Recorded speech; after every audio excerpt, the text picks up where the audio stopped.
to talk about a way to predict stock market trends using matrices, and I'm going to introduce a really simple way to do this using markup chains. But first, we need to understand some concepts.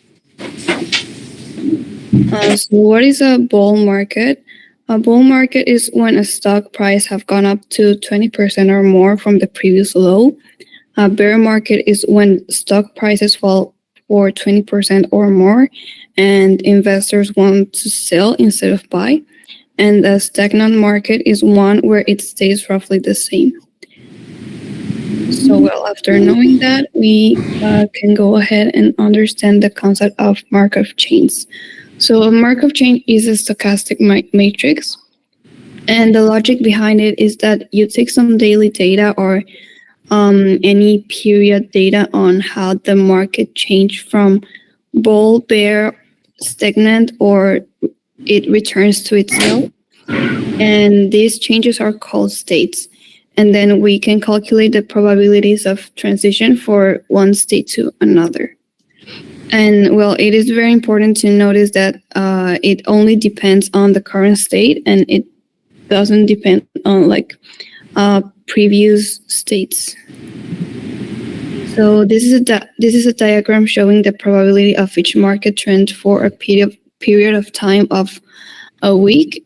And well, here we can see, for example, the probability, if this week we have a bear market, the probability of being bull market the next week will be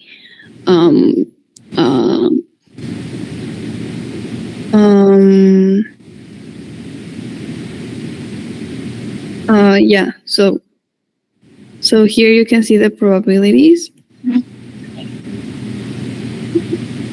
And so now we're going to see an example. For example, we can assume here the current week is this one. And let's assume that that this week the market is bearish, and we will represent this vector. We will represent this using this vector B. And the way to do it is to multiply the matrix by itself for n times, which n represents the number of weeks. And well, here I used Excel to do the calculations because if I do it by hand, it will be really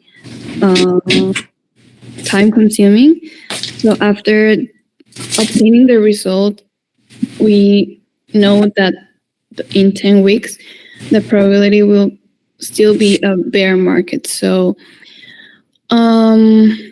we can see here that it is not really necessary to calculate all n iterations to know the probability of state in a short-term period.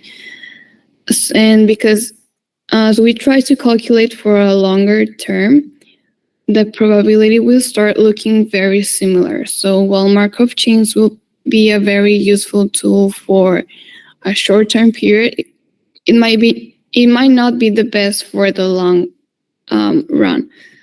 So here, a better way to describe the long-term period will be the geometric Brownian motion.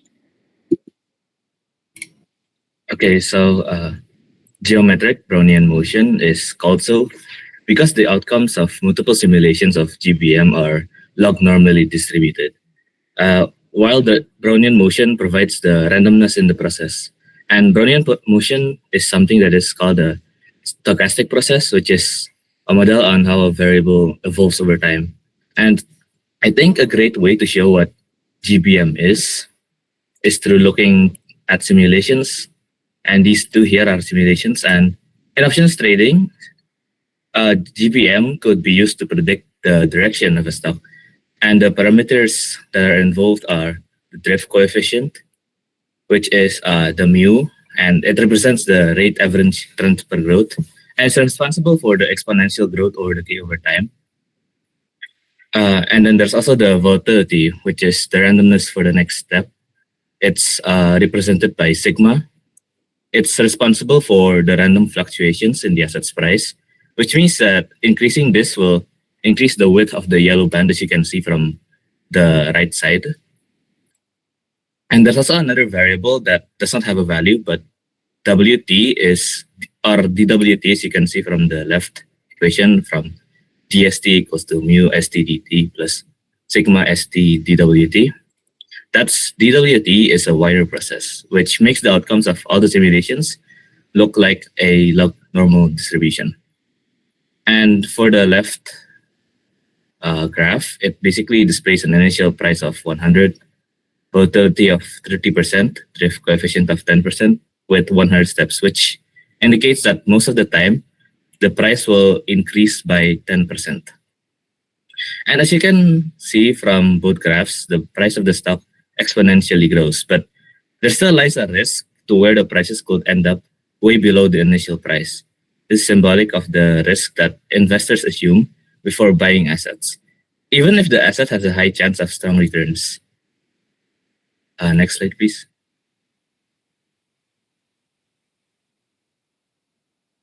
Okay, so let's say that we want to value a financial contract by CT, where ST is the stock price at time T.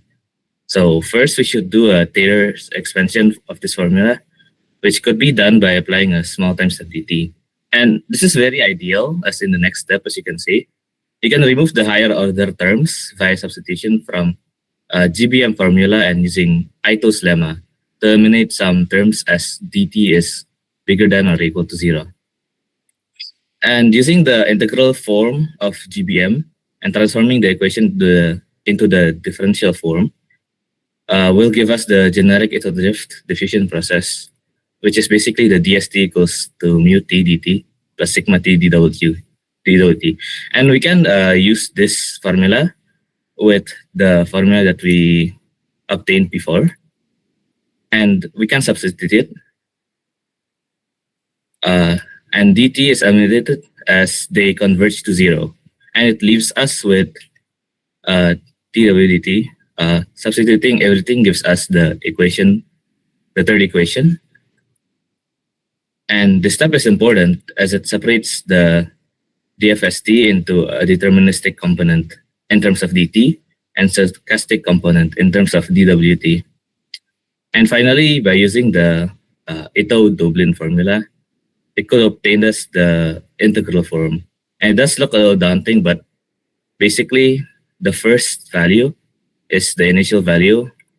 The second value with df over dt and dt. It's basically the time derivative, and it's basically how the function changes over time.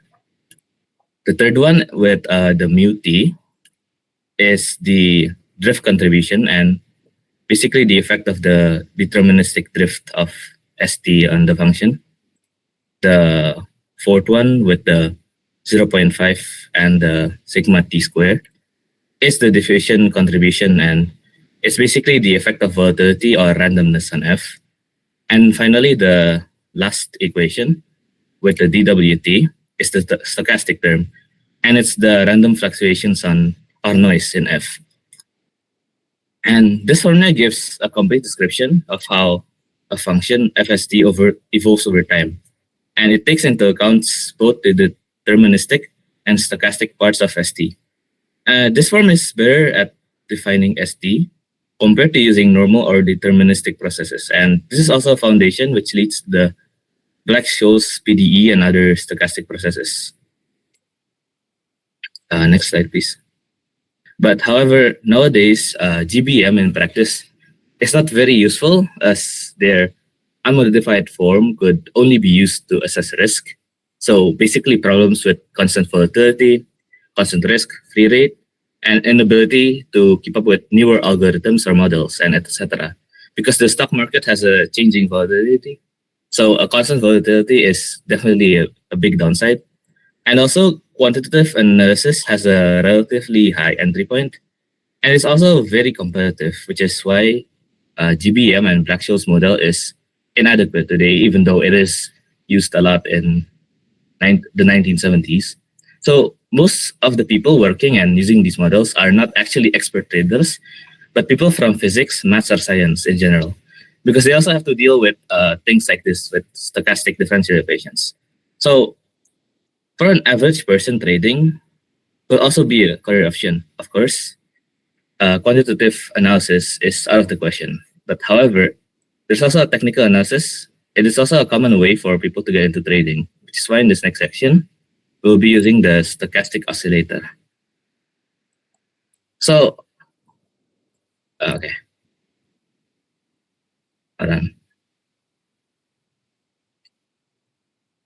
So basically, the stochastic oscillator is a momentum indicator to identify overbought or oversold stocks. And it can be used to predict reversals, which are also important. So typically, there are two lines, as you can see. There is the overbought line and there's the oversold line.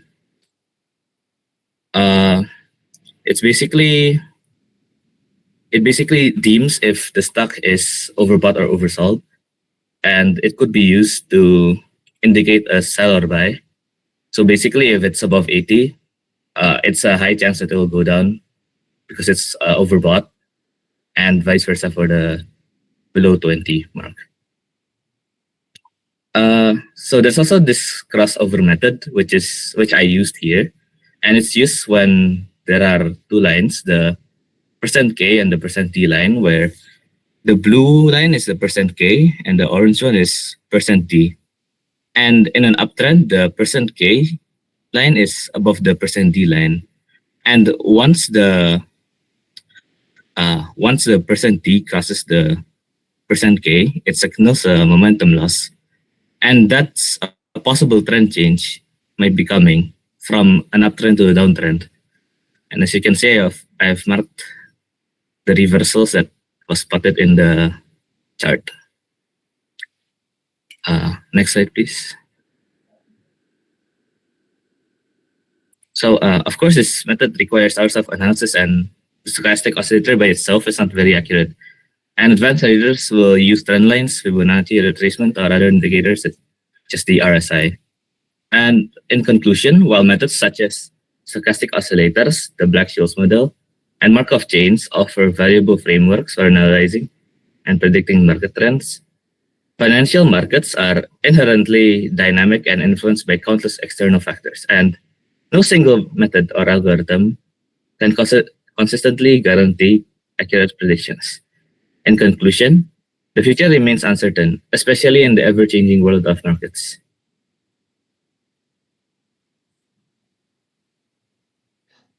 Okay, any comment or questions? Very good practice and good topics. Any comment or questions from audience?